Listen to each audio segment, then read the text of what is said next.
welcome to Fins TV. I hope Fins Sammy, Fins Sammy, and next I hope my co-host Steve Hallett. Steve, welcome to another edition of Fins TV. Another edition of Fins TV. It's a Victory Tuesday. We got our Victory Monday shirts on here at the Hallett household, but it's Victory Tuesday. So we'll wear them when we get a chance. It's not too often that we get to this year.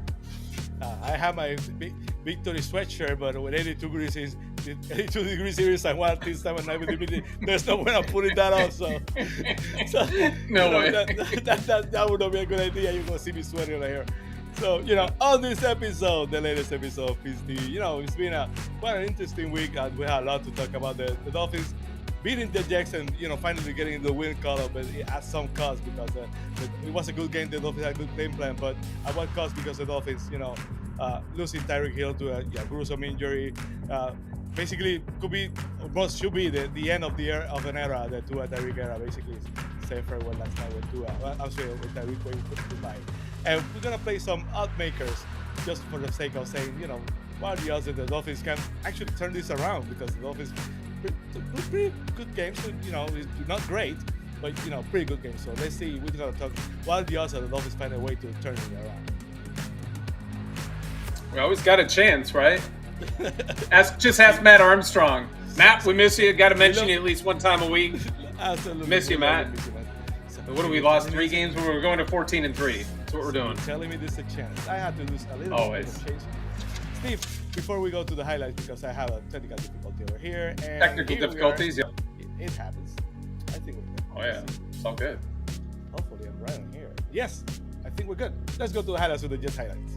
Highlights.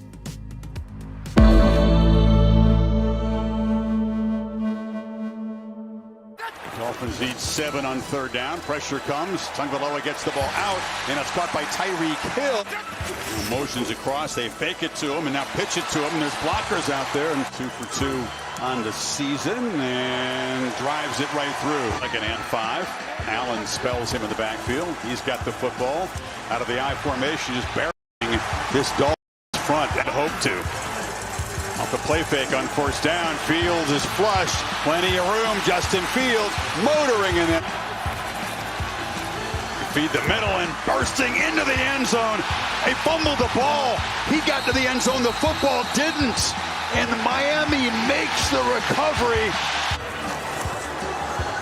Tua from the end zone flips it, and Tyreek Hill quarter. 2nd and 9. Tua flushed. Zips it across the middle. Tyreek Hill. Fake it to Gordon, Tua on the move, and flips it underneath. Tyreek Hill has space here, and the cheetah, for sure. Empty backfield, Tagovailoa on 3rd down, finds Waddle. And Jalen Waddle, a tough matchup for the nickel against Waddle. Little trickery, flipped it behind the back to Washington. Tua with some flash there. But behind the back flip to Washington. Hey, this is the magic, though. This is a little bit of the vibes, at least, of the past, where we've seen a lot of the cool ball handling. This is pretty good by Tua now. I mean, there's a ball fake, a flip underneath, a rotating. That's was that in your repertoire as a quarterback? God, no. But that's that 2023 Tua right there. That's pretty sweet. Perfect on that, huh? That's pretty sweet, man. What they need to do now is make this pay off, right? The thing that really is Dolphins trying to pay off a long drive, and it's caught back to the end zone. Touchdown! Darren Waller is pressure shown and brought. Fields retreats, and he'll be set. The ball is out. Scooped up. And Miami's pass rush gets home. Alabama is in the ballgame on this 3rd and 19. Quickly across the middle, long way to go. Washington's good. Driven. And just enough. You fake it to Gordon, too, on the move. And flips into the end zone for a touchdown the 2nd time. They just need 1. He's going to try to get to the edge. The edge is taken away, and now Fields reverses field, and he's got plenty of room. Justin Fields sprinting, makes a cut, another cut, all the way to the end zone. Holy. An automatic 1st down, kept the drive going. Tua on the move, flips it, and that's Waddle this time running free. And steps up, scanning the field. Is he going to take off? Oh! Takes a big shot, draws a flag. He was sliding. Personal foul. Unnecessary roughness. Defense, number 51. Second 6. They fake it to him again. 2 on the move again. Flips it short across the middle. Catch is made by trying to quickly answer the electric touchdown by Fields. Achan eludes a tackler and scores. Miami does answer. There's it again. Achan accelerating. Looking very dangerous. You do bring pressure. Fields launching to the end zone again. Jump ball. Garrett Wilson. Touchdown.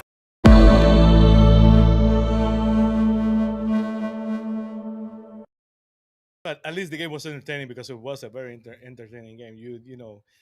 The Dolphins, I think, Mike McDaniel called a pretty good game. They had a game plan, less penalties. They like again 2 weeks in a row. They look more composed. They look more ready to play the game. That's the positive. Of course, we're gonna talk later about the Tyreek Tyreek's injury. But I want to talk about the game against the Jets. I'm sure with the winning a game in Miami, Ross is happy as a pig in shit today. I'm sure he sold some more of his rivalry uniforms. The fans all getting up on that hopium again after one win. For him, if that happens, because. Well, I mean, the field was a disaster. We can talk about that later. That was horrible. We're lucky we didn't get more injuries in the condition of the field. But I mean, really, it was our best offensively. It was our best showing. It's what we expected to see against a team of the Jets' caliber. The running game, I think, is still suffering as a result of what we're looking at with the offensive line. We're not able to really capitalize on too much there. But I mean, the right side of our offensive line, what are we on, third, fourth players in some cases over there? Just really kind of hurting in that regard. So I'm not going to be upset. It was very nice to be able to sit back, relax, enjoy the game. At no point did I feel like, oh my God, we're going to lose this. But to be fair, at no point did I say, oh my God, we've got this in the bag. We had some, family over and we're just like, it's done. The game's over. Just, freak them out and everything. But at no point did I say this is done. But it's the Miami Dolphins. I mean, we've been up 16 points with 2 minutes left to go and watch the whole season and home field advantage go out the door. So it's Miami. It's nice to see that Matt actually find the rub on you, because the power of positivity should rub on you. Because there was a couple of times that I had some personality syndrome with me, like Monday night. Oh no, here they come. What's gonna happen? Because the game shouldn't have been that close. That's what I mean. The Dolphins. Oh hell no, it shouldn't have. No. And that's the kind of game that where you keep let another team hanging so close, that we're bound to, something happen, and then the deficit is 6, and the mass. We were one bad mistake, a turnover, something going wrong, another penalty like Sealer had last week, from this going off the rails and going the other direction. I wouldn't have been surprised either way, but Sammy, that's the beauty of having no expectations. Yes. Exactly. Not just being like, hey, I'm here to watch football. They win, they lose. Nothing I can do about it, man. I go to that Major League movie where those fans are, they're so pissed. They're like, yeah, whatever, basically that's it. So we have a full house here on Fins TV tonight. We have, of course, the Fins TV crew, Shari Hallett, Fins TV crew, Jason Sarney of USA Today and Dolphins Wire, and Mr. Adrian Rainey. The family is back. The family is complete. We're missing my Armstrong. Hopefully he can join us soon, but, the family is back. I'm going to start with Shari. Shari, again, like Steve said, when you have low expectations, maybe sometimes kind of easier, because as a Dolphins-free Sunday, you had a chance to relax for a second Sunday in a row, so you were kind of feeling good about it. 2 Sundays were peaceful. We watched the game, and the Dolphins actually start to go to a good start. We're gonna talk later what happened to Tyreek, but it was a pretty good game, all things considered, right, Shari? All things considered, it was fun. In fact, I think someone said after the game in an interview, everybody stayed safe for the most part, which was interesting. A choice of words, except for one part, but we'll get to that later. It was fun to watch for the most part. And we did have a few moments at the end where we're like, oh, okay, here we go. It's, the Dolphins, so something's going to go wrong. But overall, definitely the most enjoyable game to watch this year so far. If you try to look for the positives, I mean, obviously our offense was clicking better. The defense finally got takeaways, which is a huge factor. The Jets were still giving up 29 or more each game we didn't quite hit that mark. So you go, well, we are one of the bottom teams in the league, so that's to be expected. But we ended up with a W. It's not the old BCS. You're not getting ranked based on how many points you score or how close the game was. A W is a W. I will always take the W. Maybe not always. For now, I'm okay with the W. We lose Mostly. enough going forward. I'm going to want more of the L's just for the draft picks. But for right now, I'll take the W. It was a pleasant evening, sister and nephew over, had some fun, didn't have to stress the entire game. So I'll take that. I'll take that all day and twice on Sunday. In this case, Monday, but that Okay, Monday. It's Victory Sunday, isn't it? Monday, right? Yeah, but it was literally Victory Monday. We're wearing our It shirts was. today, but the victory was on Monday, so it still works. Absolutely. Jason, nice to see you again. It was an interesting game. You had a chance to watch the game with Big E and the guys in Philly. If I'm not mistaken, that should have been a lot of fun. But I want to know your thoughts on a quicker game because it should have been a bigger margin. But the Dolphins find a way to finally get into the winning column. What are your thoughts? Well, the Dolphins played a very bad football team, and they got away with a win. I mean, look, they still took advantage of 13 penalties from the New York Jets for over 100 yards, yet the Dolphins' rushing defense was non-existent. And so that still needs to really improve. They're really going to have to start stopping mobile quarterbacks. Justin Fields, that scramble touchdown was fantastic. But look, if you're going to have a team make as many mistakes as the Jets did, you got to take advantage of it, and that's what the Dolphins did do. 3 turnovers, and they won the game. A better football team than the New York Jets maybe would have been able to salvage, a little bit of a better game amidst all those mistakes. But look, you lose Tyreek, but you're still able to rally with plenty of game left and come away with the win. So you got your first win of the season. Could get out of the goose egg win column. But there's still a lot of work to be done of any significant winning streak. And Sammy, I know what your record prediction is in the next couple of games, but they're going to have to improve a lot of things if they're going to get up to 500 soon. Absolutely. If they had Tyreek, yeah, maybe. I'm going to be honest. I have Sammy, we were 0-3 with Tyreek to start the season. Thank we you. were 0-3 with Tyreek to start the season. Absolutely. But I truly believe this. The first game, I don't know. The pressure was there. They like I said just last night, that team was left on the bus. The second game, they should have won that game because they had a chance to win it twice. The third game was the Buffalo game, and I'm not making excuses. They lost to the Bills. They should have won that. Better, but they had a chance to win. I don't see the same team in Buffalo and last night that I saw the first 2 games of the season. Just on that, because on that, I think there has a chance. But I've said crazier things and they come true. So I like my chances. What can I say? Adrian, welcome back to VCV. We miss you. So welcome, Adrian. Hi, Adrian. What's up, guys? Lately, you've been the guy to get off my lawn. You're kind of mad at the office right now. You're kind of pissed. I don't blame you. That's not what I'm saying. But I want to know the thoughts about a win is a win, Adrian. I want to know the thoughts about last night's game. The Jets are a very, very bad team. That's what my thoughts are, and the Dolphins ain't far from them. I mean, they pretty much dominated the game. If you really want to go into stats, they dominated the game other than time of possession. I mean, the Jets pretty much beat us down. If they didn't beat themselves, we might have lost that game. But I'm never gonna, get mad at beating the Jets. I mean, it's the Jets. Come on, man. But Achane balling out. Darren freaking Waller. Yes. Wow. I mean, he's 6'6", and you can't teach that. I mean, dude, for sure. He balled out last night. Nice little, welcome back to the NFL moment. That was for him. surprising, I will say, to me. That was a pleasant surprise. Yeah, it was awesome to see for sure.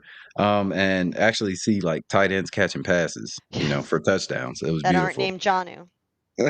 So, but man, the Jets, they're the Jets, man. But we got a lot of work to do, like Jason said, man. It's gonna be trying times. A better team last night, and I don't know, man. With the rushing yards they had, 197 rushing yards. They had more passing yards, more first downs, more penalties, obviously, more turnovers.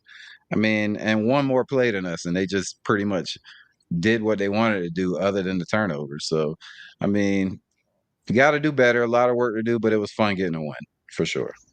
And then I saw Stevie with what we. Well, yeah, there's a couple ways we can look at it. You know, every team, it seems, that plays within their division plays a different kind of team. I mean, look at Carolina 2 weeks ago. Absolutely curb stomped the Falcons. And then they go up and get just, railroaded up at Gillette. So we play the teams in our divisions totally differently. Bills not so much the second game of the year. First game of the year, we tend to be extremely competitive with them.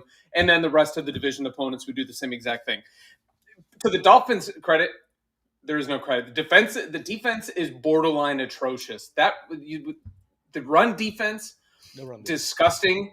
And what I keep on saying this: we make some of the worst quarterbacks in the league look all pro. Thaddeus Lewis looked like an absolute dream of a quarterback when he was like third string up in Buffalo. The last time we played Justin Fields, he set a record for NFL quarterback rushing at 178. He went for 81 yesterday, just 81. And on that one, it was disgusting. It could have been 100 yards. It was just horrible. We've really got to find some things to do. Our defense is slow, playing out of position. Look, I'll take the win this early in the season. I'll take that. It was a win. I love my Dolphins. And to shout out to Jordan Brooks, because if we're going to talk about the dregs of the dregs, at least his game, 18 tackles, 15 solo, you have to give him credit, because in a crap storm, he was a bright spot. Yeah. So even if a lot of them he was running the wrong direction on the field. He had to, but they don't always, even when they have to. So it's still nice to see. Jason, any last thoughts? It's nice to see Darren Waller. Oh, sorry. Was that me? No, Jason and Adrian. Oh, he said Jason. It's very nice to see Darren Waller back. Listen, that is such a huge target, especially in the red zone. That throw by Tua was fantastic. And you know what? If Waller would have missed it, no one else would have had a chance for it. So that's a terrific component that Tua really has not had. And it's a beautiful thing to see a throw to someone over 5'10", all due respect to the sub 6-footers. Hey.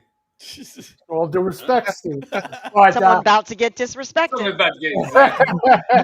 But listen, you got to take your hat off to Darren Waller, who had a fantastic game. And that component now can very much help a Tyreek Hill-less team, because Waller could do damage in the seam as well and in the middle of the field area. So I think that could be a very interesting rest of the season storyline, is if Darren Waller could stay healthy and not necessarily need to be as productive every game like he was on Monday night, but the threat of his ability is going to allow things to happen for Jalen Waddle, Malik Washington, and any other. I think it's going to play a lot more, because there was no film for the Jets to base a defense, how they're going to defend. As games go on, they will have to account for Waller, assuming he stays healthy, which should open up other stuff for the offense. Exactly. And Kosa, I see Kosa says a tight end is a quarterback's best friend, and that is so true. But how many years have we seen that not be the case for Miami? We finally had it last year after a drought. Jonnu Smith no longer on the team. Really hoping Waller can step in and fill that void, because that was Tua's go-to. That wasn't named Tyreek. So I'm hoping that Waller can become that, fill in the void for not just Tyreek, but for Jonnu Smith. And I know he's tall, so thank goodness he's filling in a lot of empty space. So that toe tap was something to behold. That was beautiful. That was. And not to, there's one more thing, the benefit of him reuniting with Frank Smith, we're going to hopefully continue to see that, relationship from back in their Raider days. So there was a calculated reason why he specifically was brought in to rejoin Smith. So, hopefully we've not even seen the best of Darren Waller. Hope so. That's all anything. I ain't got nothing else, man. Beat the Jets, man. Don't get no better than that. I have one more thing. Matt would have said we didn't even have a game last night because the Jets are not an NFL team. So, Mr. Armstrong, we miss you, brother. I have a final thought. I've seen a lot of the Jets lost the game. The Dolphins didn't win it. They just lost it. I don't agree. We have complained about the Dolphins not making turnovers. They make turnovers. We have complained about the stupid penalty movement and shifting and everything. They did that. They had a good game plan to run the ball. They did everything we wanted them to do, and we're still saying that they lost the game. We didn't win it. They did what we expected them to do. They won the game. So let's go to the 100%. next segment. Let's go to the next segment. Sammy's shutting us down.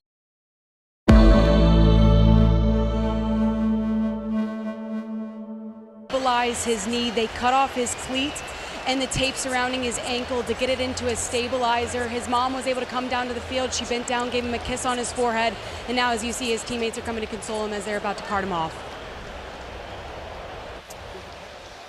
Tyreek on a Monday night a couple years ago, maybe was having that monster season. Played against the Titans, had to leave that game, and this is a tough one.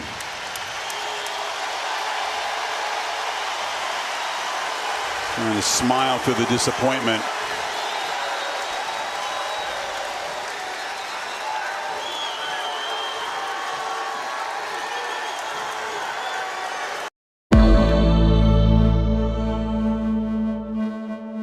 The Miami Dolphins had a vision, a blueprint, with the electric speed of Tyreek Hill to anchor what was supposed to be the glorious climate to long, arduous rebuild.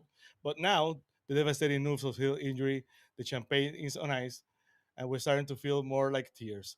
A single heartbreaking moment on the field shattered the entire Tua to Cheetah era.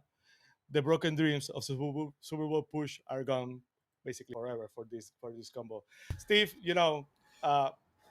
a lot of hype. The Dolphins basically had a chance to do a rebuild. They won the lottery with trading Laramie Tunsil. They had so many picks, but you know what happened between Steven Ross losing picks and Bradley Chubb not being the player we expected, and Tyreek Hill taking so many picks and Tua with a huge contract.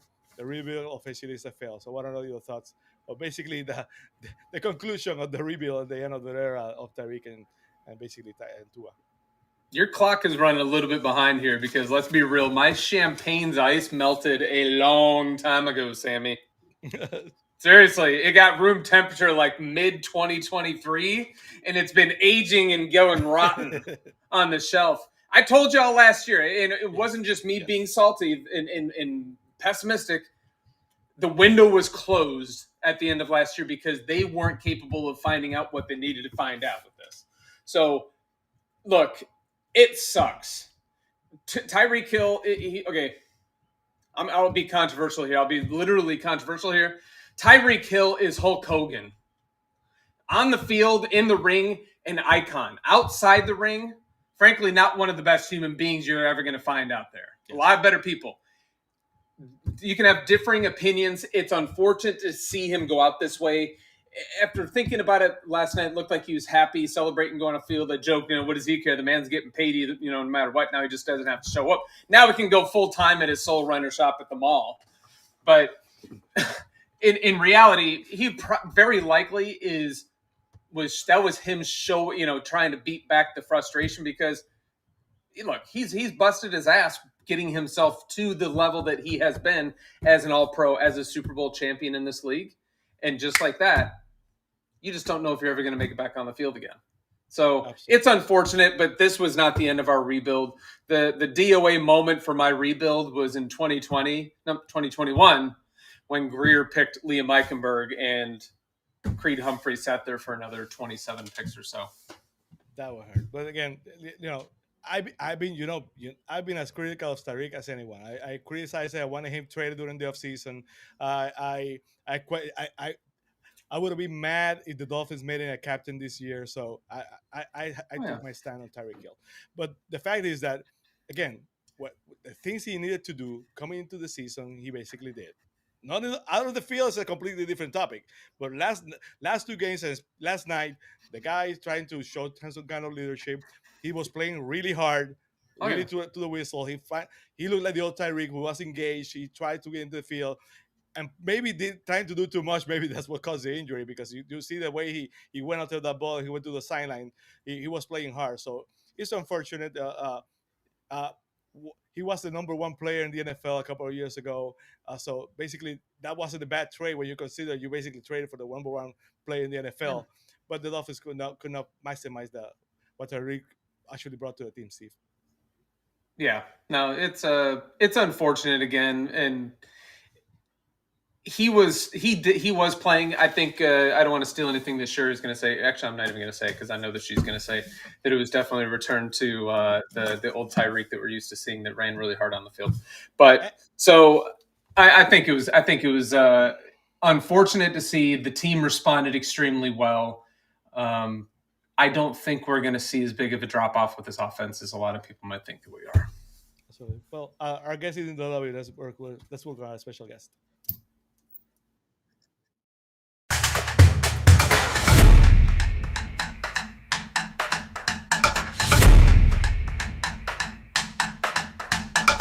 Curtis, finally, welcome to Fins TV. Dude, that's some kind of introduction, man. I feel special to the South Side, but that introduction made me feel special to the North Side, dude. Thank you. That's the idea. Welcome to the Fins TV family, Curtis. Oh, Sammy does it. Hey, what's going on, brothers? Thank you for inviting me. It's awesome. You guys do a phenomenal job, man. I'm jealous. Tech masters. Sammy, it's all Sammy, man. We just sit here and we just ride on the coattails. I do it for them. Stop it. Curtis, you're an excellent as well, guys. You go to the details. When you had conversations, you even watching the game, you can pick up things that I'm really impressed with the offensive line, with the schemes and stuff.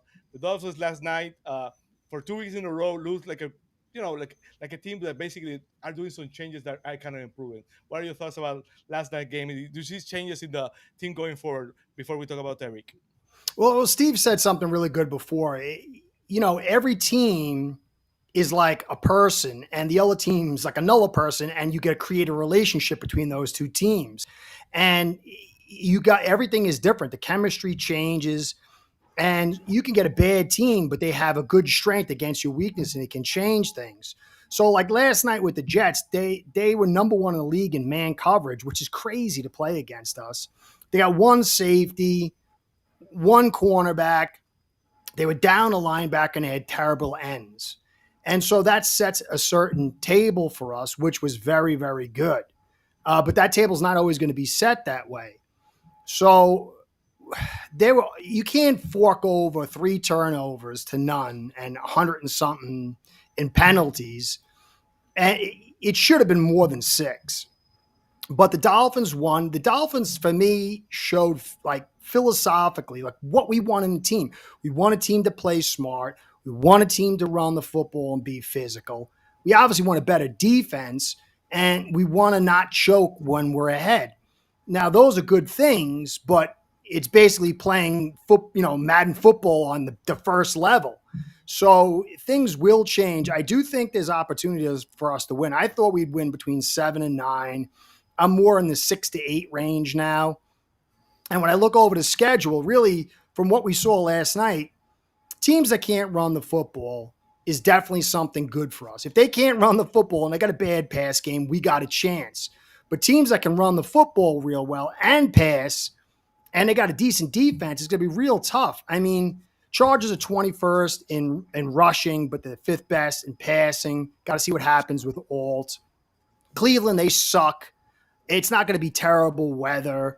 So I think we can win that one. I think we could beat Carolina because they suck at both too, and they've got holes. They're almost like the Jets in a lot of ways. So I see we could possibly, wet the bed those two. But Atlanta, they're top 10 running, 9th in passing and on the road. It's going to be real tough. Baltimore, will they have Lamar? What do they do? That's real tough. Buffalo, they're top 10 in both. I don't see us taking that one. Washington, they're number 2 in running. Jets, I think we could beat them, but it's going to be in their house, and we battled for this one, and it could be bad weather. So that's, to me, is like a give and take. Pittsburgh, they suck at both, but it'll be a Thursday night game. What kind of weather is that? That'll play a part. Bengals, will Burrow be good when he comes back? I think we could take that one. Even if he comes back, he's going to be rusty. Bucks is not a pretty one. They're top 10 in running. They could throw the football. And in New England, they can run. They're starting to build. I mean, they're looking really, really good. They still got flaws. They're still not there. But McDaniels really got May humming, and Ramondre Stevens didn't have a fumble, and that's a lot of the reasons they lost. So you go over it. There's a lot of losses there or tip to losses. Only a few that tip towards us. So I'm thinking 6 to 8 wins. But, you never know. You got to see. The problem with us is our offensive line's trashed. I did the numbers last night, and we ran 57% pass rush mitigation. That means we called screens and play actions 57% of the time. And you do that because you don't trust your block and you want to keep your quarterback alive and you want to help your guys out. But we were blitzed 35% and we had 35% pressure. But with 57, conversely, on their side, they had 20% pass rush mitigation. Take away the screens, had 2.33 seconds to throw. And then Fields had 2.93, 20% pass rush mitigation. And we blitzed 30%, but he had 50% pressure. But that most of that was because he couldn't find anybody. So our offense, our defense, they've got holes. They're not getting fixed. We're not going to learn it. We miss a lot of tackles. We got guys who can't stop the run. That's going to be a feature. We're not getting better at corner in our offensive lines. But on a positive, because I want to be positive, I made fun of Julian Hill, but he's now strung together 2 very good games and 1 pretty good game. And even Tana had a good too. And if he keeps going this route, I might have to remember his name. And when you look at the offensive line, it attaches to those tight ends. And then you add Waller in there, and that can sort of offset what we got on our offensive line, just not against the better teams. So there's possibilities. I think we're heading philosophically in the right direction. Will McDaniel be at the end of the road to benefit from that? But we can see now you run I did another graphic study. The top 10 teams with the most attempts, 8 of them have winning records. The teams with the top 10 least attempts, 8 of them have losing records. I've been talking for a while. The NFL's moved to pass balance. Pass balance is your balance between your pass and throw. Look at just like the Bills. And then you run a lot inside to keep your defense fresh, to change the leverage, and to give your quarterback a breather and to kind of position them so they're out of position. You call the right pass. And that's what we ran last night. And we'll probably run more without Hill. And so that's good. But we lack some serious tools. But clearly Tua was better. McDaniel and Tua actually looked calm. I thought McDaniel was a little shaky at the beginning, but then once we got the turnover, he started perking up and he looked calm. And for the rest of the game, I think even the fans, everyone's fans, I felt calm because we ran the football. We took the time off. We were beating the hell out of them, and it brought everything confidence. So I don't know where I'm going with that, but that's where I'm going. So Curtis, you said that it was at a balance last night, the run to the balance side of it. Is that contrary to where we've been the previous 3 games this season? Okay.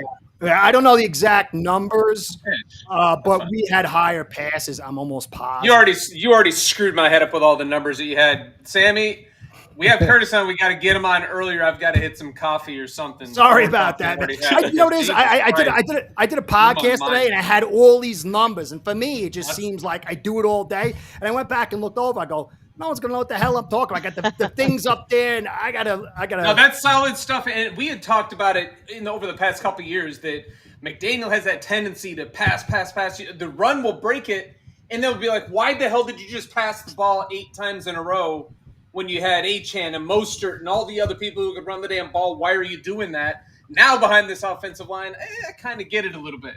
But no, I thought that would be the case. That's why you pointed it out. I just wanted to make sure. And one thing that you mentioned, we do not play well against teams that can do both the run and the pass.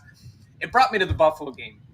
At no point did I feel like I joked. I didn't joke.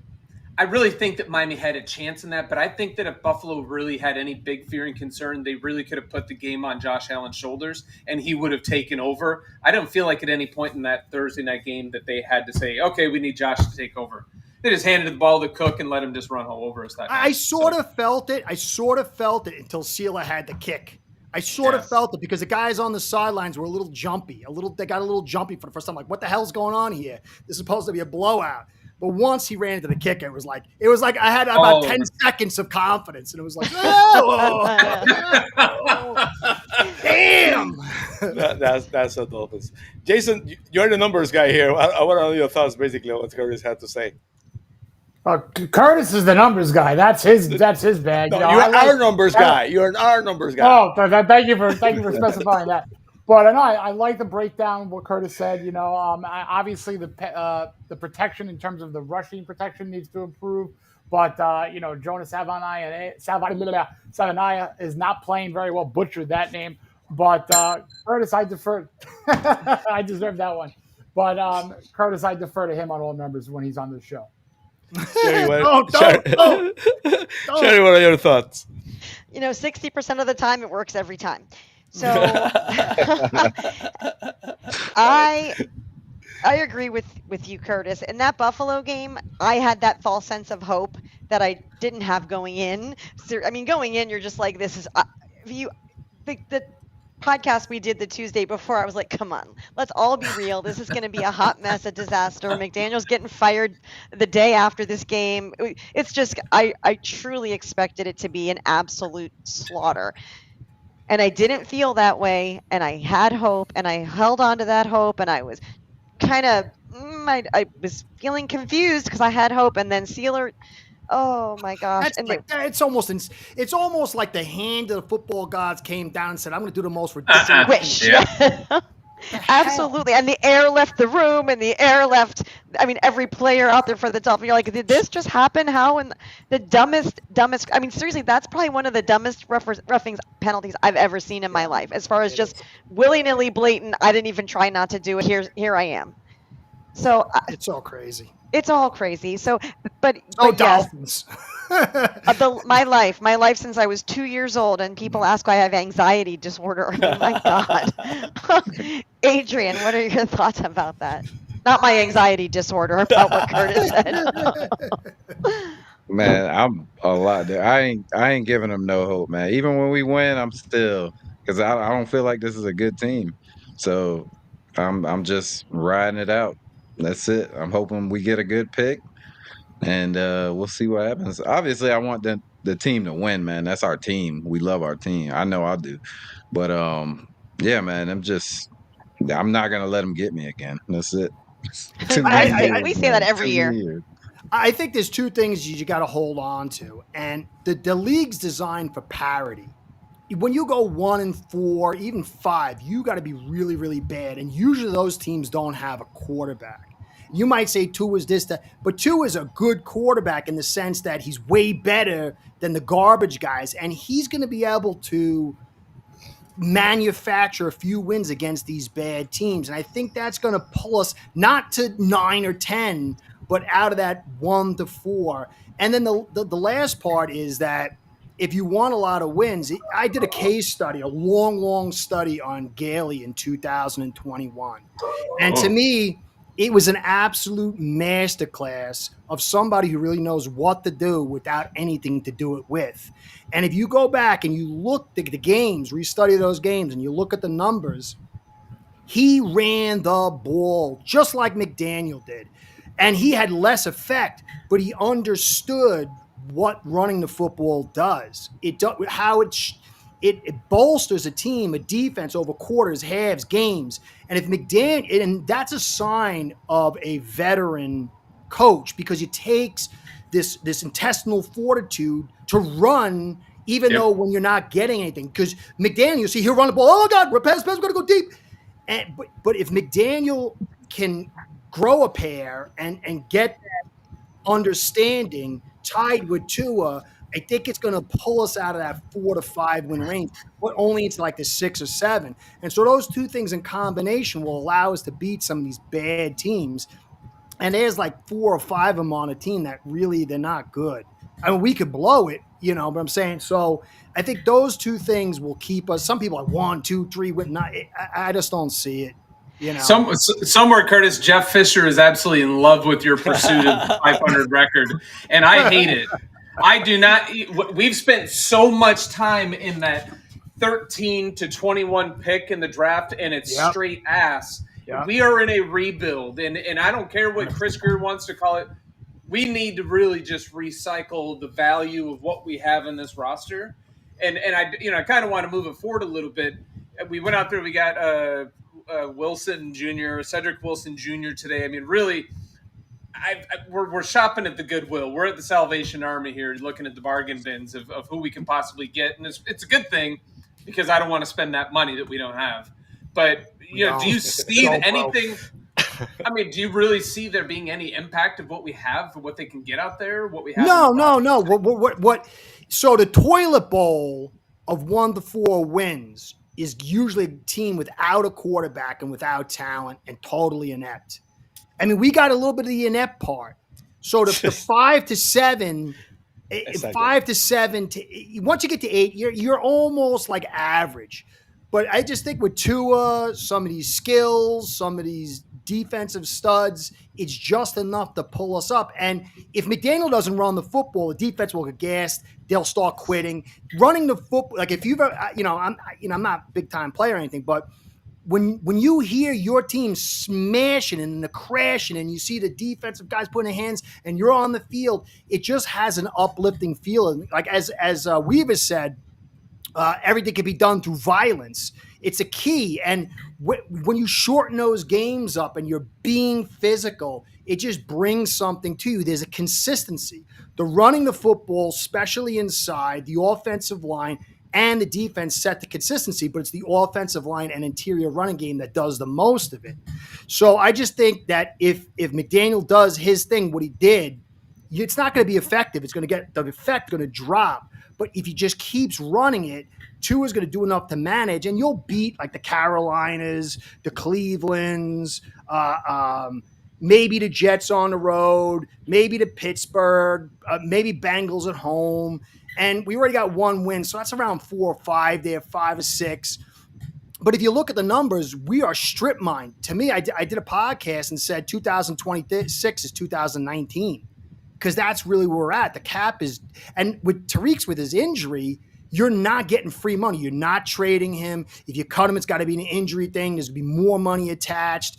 We're negative $14 million. So do you keep Tua? If you get off Tua, that's a lot of money. Do you keep Chubb? Do you get off him? We're broke. And we're going to be broke this year we had 56 million in dead. Next year it's 33. And then you add Tyreek to it. So their talent, we're very bereft of talent. And we're in a bad spot. I would say, just as a football atheist and not a Dolphins fan, the best thing for us is to flatline this season and just rip it apart and start again. But they're fighting for their job, and they got enough talent. I think, you never know. You just lost. Who thought you'd lose Hill? You could lose Tua, you could lose Sealer, and think. What I'm saying, but I just think that we got enough with the explosive power and Tua doing his thing and the quick throws to keep the pressure off enough to beat 4 or 5 more teams. And I think that puts us out of that quarterback lottery. And then if we get to that 6 or say 7 range, do they move off Tua? Do they? I shouldn't say. I know somebody who knows somebody in the thing, and it basically, I don't want to. I'm not supposed to say something, but I'm basically the heat's on Greer. There's a lot less heat on McDaniel and Tua, and so I think Greer is on his way out. But then you got to ask who's going to replace him.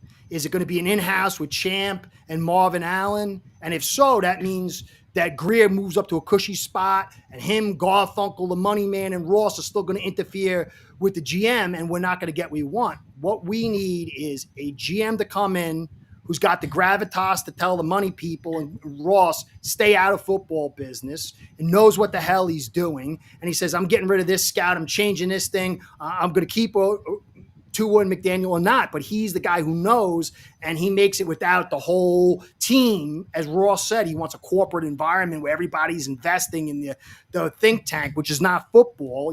It's like, this is football, it's war. You need one war leader, a GM who's half erudite and half barbarian. But we got just the erudite suck up, and then we can't go. I mean, Marvin Allen's a great guy. I'm not too high on Champ, but if they're pulled from within, they know the deal, and it's just going to be a top cycle. So, yeah, that's what I think. Hey, Curtis, I'm not even like trying to get a quarterback next year. I just want a for sure thing. whether that's offensive linemen, defensive linemen. Like, let's start building through the trenches. Let's start a real rebuild, not go get a quarterback and then you still have a crappy line to put them behind. Yep. And then it's Ryan Tannehill 2 all over again. And Well, that's the thing also. is, Oh, I'm sorry. please. No, No, I go ahead. got a big mouth. No, it's all good. I just was going to say, you said who would expect Tyreek to go out. I have to tell you, we probably all expected Tua to not get up last night after he took that hit on his, when he gave himself up. How he got up and didn't just die. I guarantee you, every single one of us thought this is the end of that. We're done. But that is something we go into every game. There is not a game I don't go into anymore thinking there's a very good chance Tua doesn't come out of this game, doesn't make it through the game. So I think that it's just, I interrupted you, but I just wanted to say, like, last night when Tua got hit, I don't think it's a surprise. Yes, we don't expect to lose Tyreek, but I expected Tyreek to not be available to us at some point, but I thought it was going to be an attitude problem, not so much an injury or problem. investigation problem. That too. Yeah, not an amputation problem. Right. Oh, that's terrible, man. It's so brutal. No, you got to interrupt me. I got ADD. Once I start talking, the brain doesn't stop. You got to cut me off. On that note, let's go around the Fins TV dial.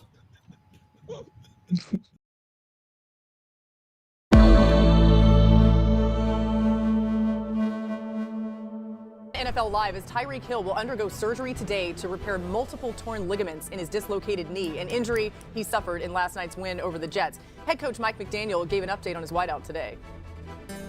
It's a major knee procedure, multiple ligaments, and obviously this season's done. And our focus is, as a team, to support him from all the medical knowledge that I have or been sped up on. The major things that you want to avoid in something that serious was avoided. Glad you're with us today. Dan Orlovsky's here, Marcus Spears, Mina Kimes as well. Dan, you were in the building last night when that happened. What was it like? It was tough to watch. You can immediately feel the kind of gravity of it, the air of the moment kind of get lifted because everyone saw what looked to be pretty severe injury. I think the most interesting thing was Tyreek's response to the whole situation. You as an athlete know, oh my gosh, this is something I've never experienced before. And in the midst of that, and I can't imagine his emotions, he handled himself really well leaving the field. And I can't imagine how difficult that was. And then my thought was in the game, how does the team respond? How do the teammates respond? Sometimes that could just completely distract you from one of the reasons you're there is to play a game. And I was also very impressed with the Dolphins as a team for the way that they were able to compartmentalize, play the game, and try to, at least in that moment, move forward. Yeah. Best that we've seen at his position since he started playing professional football. Might not play professional football ever again. I mean, it's just that simple. The guy's 31, and he's currently in a hospital bed with possible more surgery to come on a dislocated knee. Adam Schefter reporting that multiple ligaments got torn up in his knee. It's a dislocated knee. That sounds terrible. It looks terrible. His smile on his face totally belied whatever must have been going on in his knee as he was being carted off last night. Drew Rosenhaus's agent is talking about how the doctors and surgeons are looking at blood flow, possible nerve damage. They're making sure that it's just a dislocated knee, ligaments.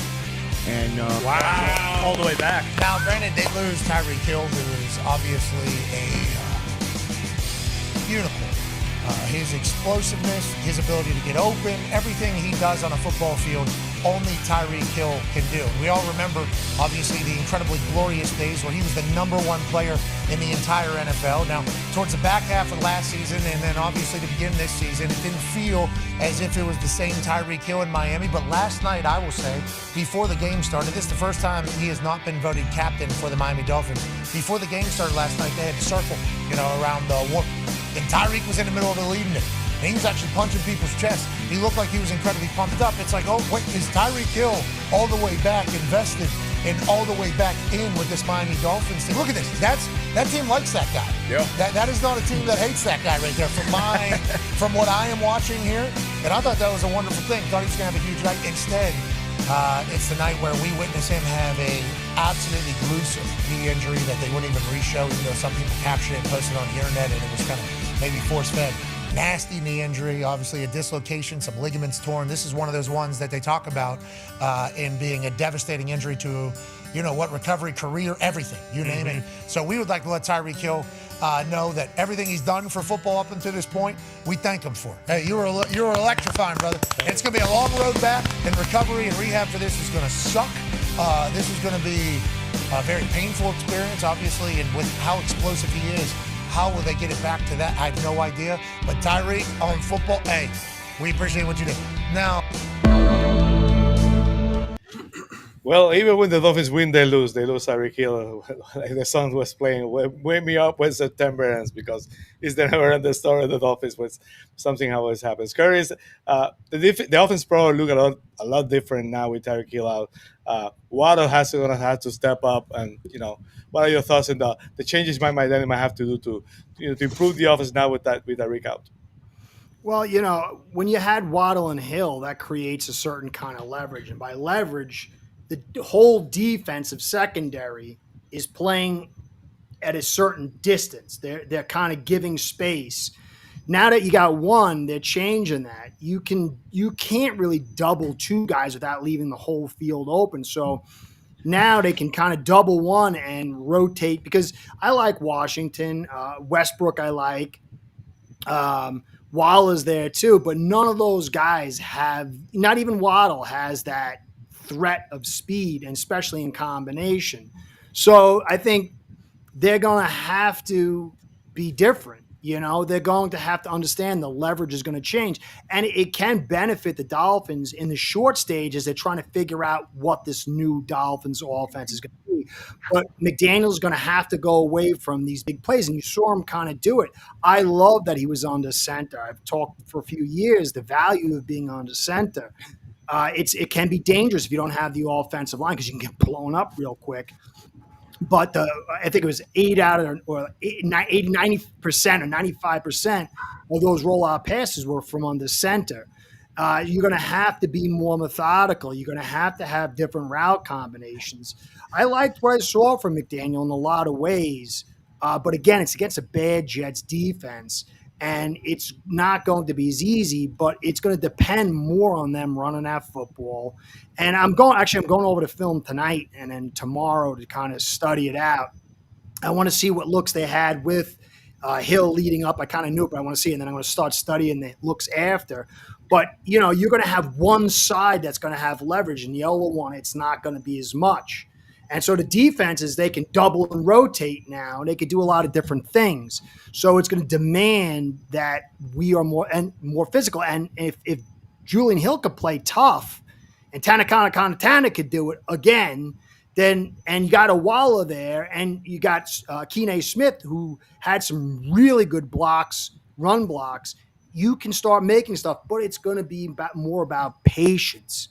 And then allocating the right play when you catch them in the wrong leverage, rather than just here we go. So yeah. I think we could do it. See, I don't normal offense.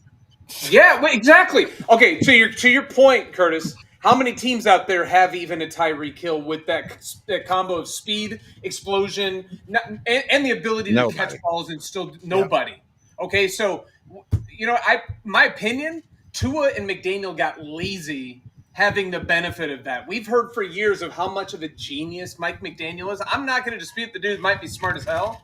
I want to see what he can do now with those other tools that he has. Yep. Can he use? Well, I agree. I've been a huge critic of Julian Hill. Every time he touches the ball, even when he does something well, something else shits itself on the field and it just gets redone. If it's not him, it's somebody else doing it.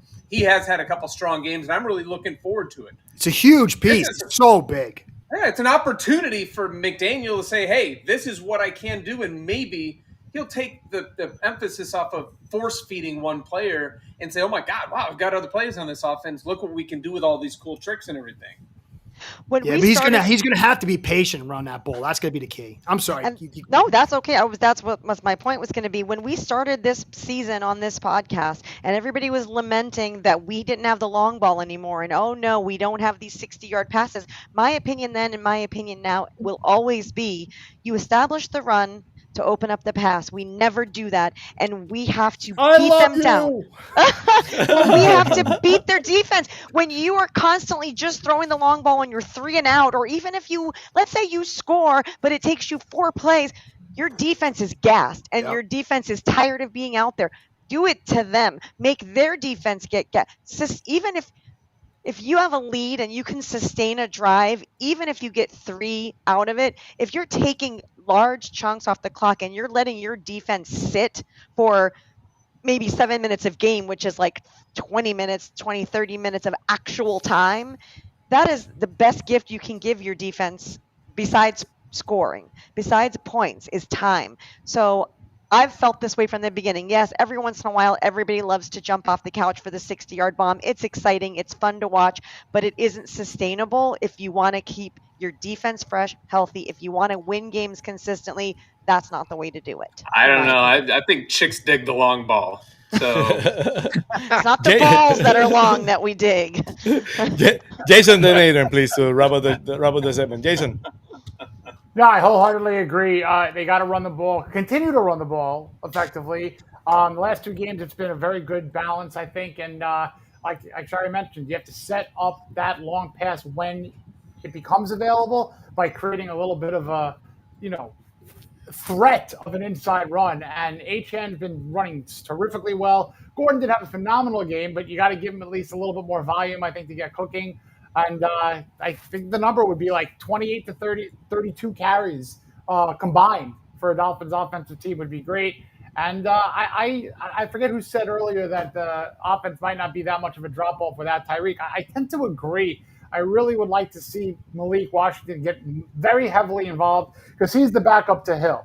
And then you have Jalen Waddle, who's going to stay as Jalen Waddle, but kind of, half X his production because he's now going to be the number one.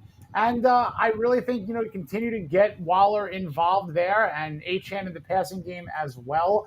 And I don't think there's going to be a huge drop-off. But, Steve, to your point, now is the time where Mike McDaniel can say, yeah, I really am a genius because I'm going to change things up and I'm going to get people on their heels again, even if it's not with the deep ball, but if it's with shallower passes, even if it's more running, more of those Tua ball fakes and the manipulation that he does, more of those bootlegs. That's almost becoming the 2023 kind of motion, so to speak, are those fun little flip plays that Tua is doing. He does that better than anyone in the NFL because it's not very common.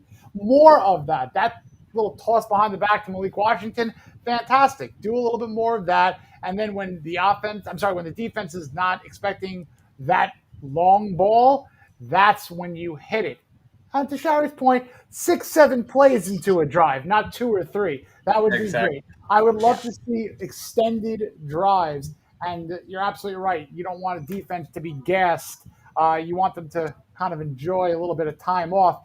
And offensive linemen love, Curtis, tell me if I'm wrong, love when you just run the ball and you just say, all right, let's go, fellas. We're going to push. We're going to keep this drive going. I love run blocking. So the more the merrier on that. Yeah, I just checked it. The Bills game, it was 34 passes and 23 runs. And in this game, it was 25 passes and 30 runs. Yeah. So Achan had his second highest rushing total of his career, and the only second time he's hit 20. So I don't love 20. He looks sharp. From him, he looks good. But he's fantastic. 20 overall touches is the money spot for him, but 25 to 32, or what I say, 28 to 32 rushes would be great overall. The field was a problem for us last night. The field was atrocious. Yeah.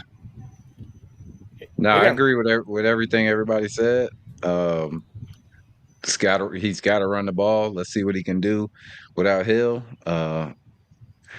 We seen what he can do, what he did without Tua and then still had Tyreek Hill on the field. So it's kind of like the opposite now. And then we kind of get a look at what the offense will look like next year if he's still there, obviously, because we all pretty much expected Tyreek to be gone after this year. Yeah. Absolutely. So this is kind of like time for Mike McDaniel to evolve a little earlier. So I'm excited to see it, but Like I said, I don't think we have a really good team, man. And then the defense, it's just they haven't done anything for us yet. So, but yeah, man, I'm excited to see it. Let's see what happens the rest of the season. Starting this week, Carolina Panthers. Let's play some makers.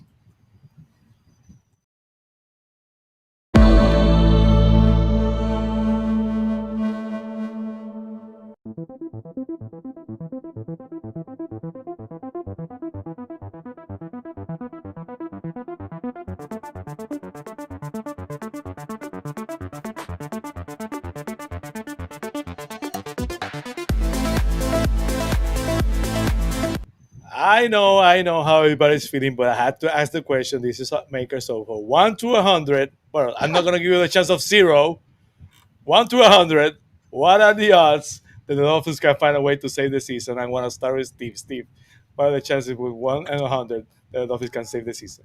Okay, I saw this pre-production. Define save the season. Now, what do you mean turn it around? I need a definition of that. Let me put it this way: possibly, not positively, not saying like let's say the season because we are the number 1 pick. Building on it. Try to at least be a respectable team that we're not the laughing stock of the NFL. Okay. Well, oh Jesus Christ! No, if the odds are turnaround in Dolphin speak is literally what Curtis said. Hey, we're racing to 500. I'd put it about 45%. If we're talking like 10 wins or something like that, we're well below 10%. I think it's closer to 5. Next time, please refer to the questions to the chat because you have any doubts. Adrian, what are the chances that the Dolphins in the season? What are the odds? 1 to 100. 10. That's high for you. I thought you were going to say like 1 or 2 because I mean 0, but you took the option away. You said 10. You said 10. You said 10. I'll give him 10. We got an optimist tonight. How about you, Jason? I know you don't like to be the spot, but try to work with me here. This is a tough. Yes. I have 7 wins at the moment. I think they can get 6 more. So I don't necessarily think that quote unquote saves the season. I think that kind of puts us in a pickle worse than really not making the playoffs. I don't even want to say playoffs. That ain't happening. Shari. So I don't know what number you want me to give, but I think there's going to be a 90% chance that we're disappointed. I like that. How are you, Shari? 5% chance. If we're talking about, I agree with Jason. There's 100% chance they're going to do something that pisses me off, but there is a 5% chance they are going to turn things around. I don't see any way. I don't think it's turning it around if you do just well enough to not secure a good draft pick. I think that is detrimental. I think it's counterproductive. So 5% chance we actually turn it around and come out with something completely positive at the end. Absolutely. How about you, Curtis? Well, they said last night that 1 in 3 teams is their 13% chance to make the postseason. If you lost Hill, you got to cut that in half, and then you take 2% more off because we're the Dolphins.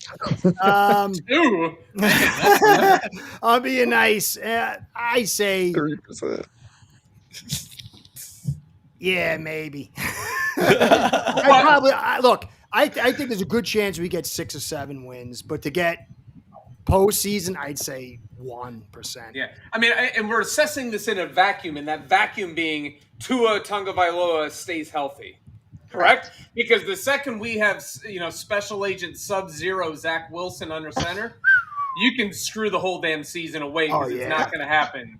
Coach McDaniel ain't that much of a genius, okay? So we're looking at it from a perspective of we're going to get a 17-game season out of Tua, which what's the odds of that happening? Where are we at here? Adrian, what do you got, man? Tua's healthy for 17 games. No, Adrian, negative 10, right? How many wins? No. What is the odds that we get a 17-game season out of Tua? Oh, 1. Okay, all right, there you go. So run that into your calculations. There you go. So it's eventually going to happen. You know that, right? Let me give a fun scenario. Let me give a fun scenario to please, Jason, please save this segment, please. Or root against, however you want to look at it. The Tennessee Titans, you want to hope finishes with a top 4 or top 5 pick because they are not drafting a quarterback. They have Cam Ward, right? So if the Dolphins finish with the 10th or 11th pick, that's the team to call. That is the team to call to move up. And if they love a quarterback in the top 4 or 5, that's your match. The Jets are going to pick. I don't That's want a scary, though. quarterback. That's scary, though. Browns are gonna Don't pick- get a quarterback. Don't get a quarterback. You still have Tua for Of course one more it's year, scary, no matter Curtis. what. You're a So, Dolphins fan. It's not a necessity. You got to draft a quarterback at some point in the draft next year. I think you draft a quarterback for the next 4 or 5 years until you have until you hit. But if you fall in love, Sammy says this. He said this last time on the postgame show. If there's a conviction in a guy and he's sitting number 4, number 5, and you know the team who is there and not picking a quarterback, you move heaven and earth to get them because the number 6 guy is going to probably get him or somebody else is going to go up and get him. You know, not every team is going to be able to say, oh, it's a 25th pick. Jackson Dart is going to be starting for us by week 4 because he's looking like he could be a nice player. That's not going to happen all the time. So I'm looking at the Tennessee Titans to finish with a top 4, top 5 pick and start making some calls. I like how you said maybe we'll draft a quarterback for the next 5 years and then throw them up against the wall and see which one sticks. Like that's a great way to go for your team to find their next franchise quarterback. Let's just throw them all out there and see if one sticks. Very Cleveland Browns of you. And to be fair, Jimmy Johnson did, and it worked because he turned to Amen and he traded the one. Washington. He traded to the Bears. Let's talk about the next game against the Carolina Panthers.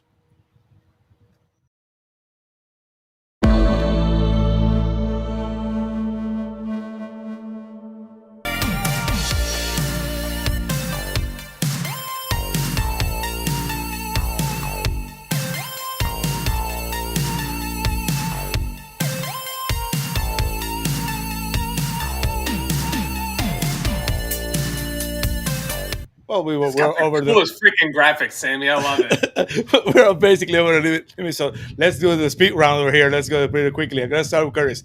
Curtis, do the Dolphins pound the Panthers and win on Sunday? I mean, if you look at the Panthers, they don't have linebackers. They got one good D lineman in Brown. They got some decent cornerbacks. They don't have a safety. They got one terrible. Their offensive line's missing Robert Hunt. Okay. They really got one receiver, and Young's not that good. I don't know if we pound them, but I think we can beat them. How about you, Shari? If we get the Panthers that played the Falcons, they will kill us. If we get the Panthers that played the Patriots, then we'll be fine. So I'm going to say that I don't think the Panthers are going to have 2 weeks in a row like that, and I don't think we're going to win 2 in a row. So I'm going to take the L for this week. How about you, Jason? Jason! They better beat them. They should beat them. The Carolina Panthers, they absolutely should beat them. There is no pressure that they generate. They're the dead last team in the league in that. So Tua could have, for a guy who gets the ball out quickly, all the time in the world. To me, this is surely and most exclusively the run defense. If you could stop the run, Trevor Hubbard is not the greatest running back in the world, but we can make him look like Walter Payton on Sunday. So if the defense can come to play, the Dolphins could win by 2 possessions. But Tua, I think, and the offense, despite not having Hill, they are going to put up points. The defense needs to limit the Panthers' yardage and points, and I think they could probably win. The Dolphins could win 27-10. They have that potential. Okay. How are you, Jason? I agree with Jason. We should beat them. Let's hope we will, because like I did not expect Shari to go that way for sure. Yeah. Well, you know who's speaking in the big league, but for this, yes. I always take the Dolphins in the pick 'em league every week. I won't pick against them ever. Not That's in right. that, but yeah. Ever. That's right. But I will say, Jason, we could make Young look like Joe Montana back there with this defense that we have. Not just, their running back looking like Walter Payton. So I think it's going to be a closer game than everybody, because people think we should just kill Carolina. No. I think it's going to be like a field goal game. But I'm going to pick the Dolphins to win, but I don't know. I'm not sure. I'm not too sure about it. How are you, Steve? I think the Dolphins this year, the George Costanzas of the NFL, playing the opposites. Because they show up and they do what they should not be doing. They really should. They had no business being in that game up at Highmark Rich Stadium, whatever the hell it is up in Buffalo. I think that they really should go up there. They should play extremely well and stack a win. Sam, you mentioned Major League. I love the line on Major League when he talks about if you win another game to call it a streak, something like that. That's absolutely beautiful. But I can just picture them standing in their saying those types of things. But they should win. I'll call a win for the Dolphins right now, but I think it's going to be a lot closer than some are expecting. Curtis, can you join us for the big finish? Can you stay a little bit more? Sure. Yeah, why not? Let's go to the big finish. All right.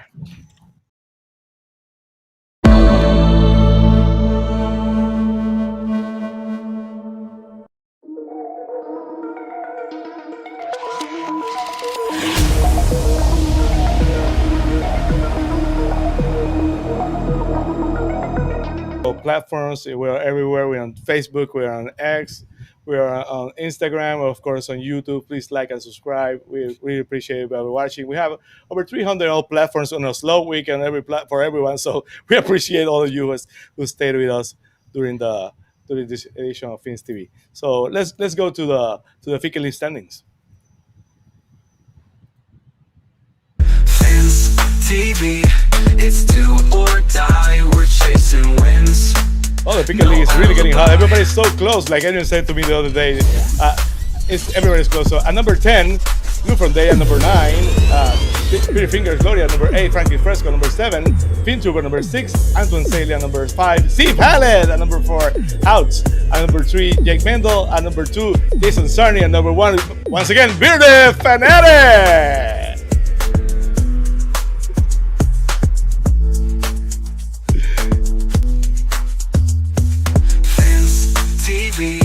It's do or die. We're chasing wins. No alibi. I have no idea. I have not spoken to Bearded this week, but I'm pretty sure he had a huge smile on his face. But Jason, you're basically tied for first place, but the tiebreaker goes to the one who's close at the Monday night matchup. That's why he's leading. But basically, to be fair, you both have the same record. You're tied, and we're represented on Fins TV by Steve Hallett. Rough week, couple of bad picks, but we'll. Rough week. Week 2, I forgot to make picks. I thought I made them. Yeah, you're not the one. Our friend George around on the Fins Facebook podcast basically made the same mistake, and I think Bobby Shaw missed one game. But it happens. This is a tough week to pick. There's some really tough ones out there right now. So, Bearded, you're cheating.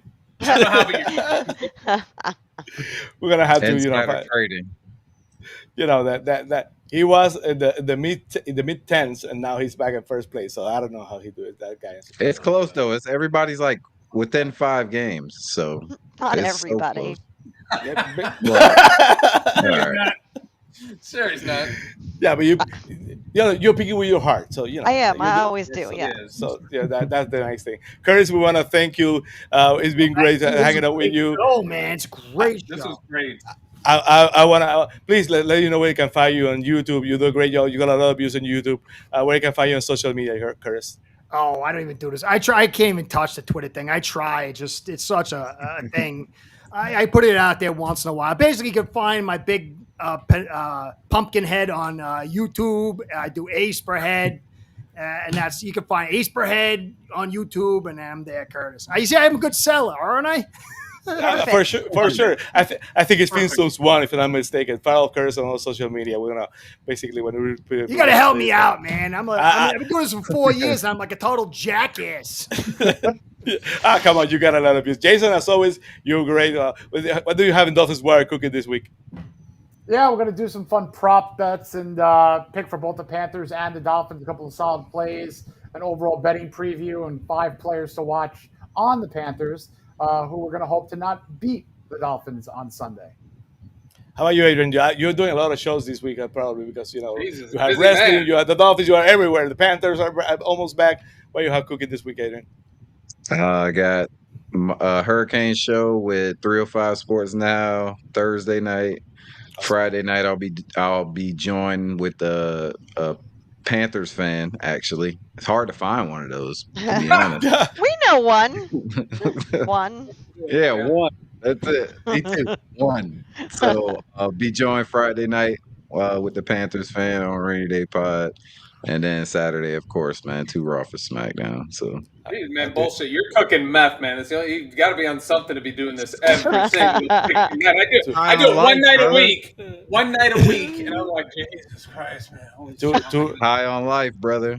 Two Raw for SmackDown with the best interest in Oh, wait. I remember. I'm with George on Fins Faithful on Saturday morning at 10. There you go. There you go. You got to check it out. How can you miss that? George is awesome. There it is. Absolutely. We love George. Definitely check it out. See? Yeah. That was great because, George will probably call me after the games to say, hey, bro, you didn't mention me, bro. And he goes, I'm sorry, man. He's great too, man. I love Josh. Shari, I love you. We'll talk about it this week. Well, Steve, another one under the books. Any final thoughts?